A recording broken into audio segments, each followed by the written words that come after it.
Marcel, 1-0 tonight. From an entertainment point of view, do you think that was probably the hardest performance of the season? Yeah, from a performance perspective, it's quite disappointing, I felt. Particularly in the first half, I felt that movement off the ball weren't good enough in terms of closing them down quick enough. On the ball, I felt that our patterns of play we were quite lethargic. So because of it, I thought the first half was a bit static, and the second half similar, although we did manage to create a little bit more chances, particularly as they start coming at us. We left a bit of space, and the paces from the wide, felt that we created enough chances to make it more entertaining and certainly more easy for us. Although, having said that, I suppose it was a brilliant start, you know, going 1-0 up very early in the game, and that in particular was a good move involving Bill and Jeff, and really they put it on the plate. Yeah, it was the perfect start to the game. I think I looked at the clock, we scored, it was like 1,015,000 seconds. So it was the perfect start. Perhaps it's a bit of a curse when you start so well. And I felt that from then onwards, we never really took the game, you know, to bed, as I say. You know, we had further opportunities, particularly in the second half. And yeah, I just felt that we should have done better tonight. And with all the substitutions tonight to try and inspire some spark in the game? Yeah, we did try. We've had a good, healthy bench on tonight. I mean, if you look at Dean Grant, didn't even have the opportunity to come on tonight, so it was a healthy bench. Richard, when he come on, you know, he's good with his left foot, so he put the wingers through time. Max tried his best when he come on. I thought Ash, in that last minute, he could have created something a little bit better. Just felt short to the final decision making. So the subs did put in an attempt, but yeah, the story remains that we were very wasteful, as we were on Saturday. Even though we won 3-0 and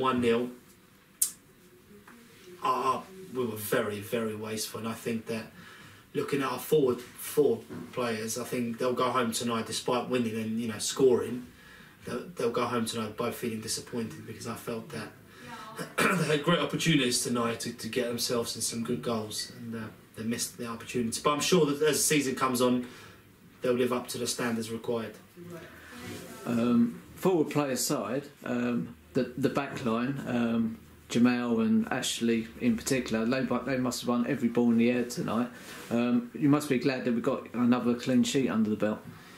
Yeah, so defensively speaking, you know, the back four, these guys are very consistent for us to do their job. I think this is the 10th clean sheet at home in 13 games, I believe. So, and what a record that is, by the way. So credit to the boys. I felt that Helga also helped quite well.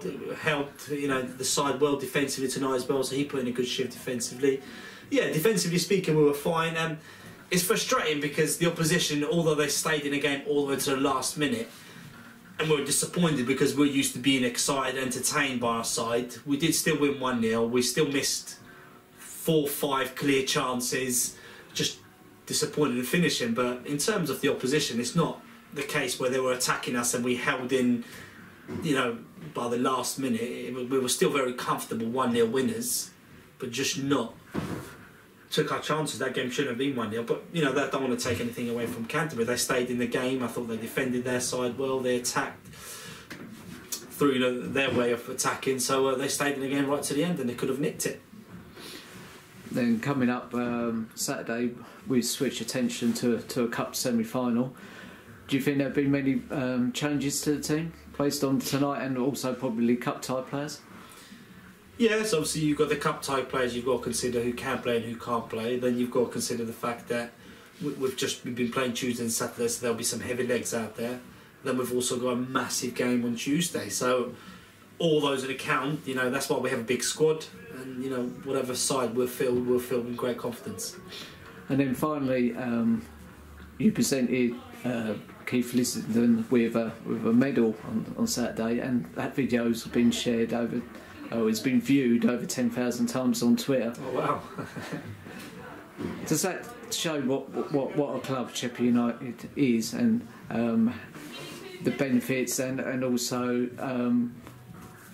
how special the people are at this club. Absolutely, Keith is in a lot of clubs. There's always a clubman that carries the identity and the roots of that club, and Keith is just a typical example. Every non-league club needs those volunteers that do those jobs, that keeps the identity, keeps the culture, and as the staff come and change, those stability staff that stay, these are the ones that pass on the culture, and next one, and Keith is the very root of this club.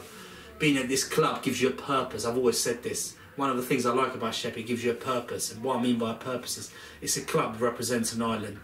So every time we train, for everything that we do, you do it in behalf of someone, or on behalf of a group of people. In this case, on behalf of an island, and that's a great motive. That's a great excitement to come to coach, and that's what I mean by it gives you a purpose. And Keith is a purpose to work towards, and he deserves every credit, and he's very much a part of our management team. His job is incredible. And he's someone who I really get on. I really like Keith. It doesn't surprise me that he's got that amount of attention. So I'm very pleased for Keith. What a guy. Brilliant. Thanks, Marcel. Thank you.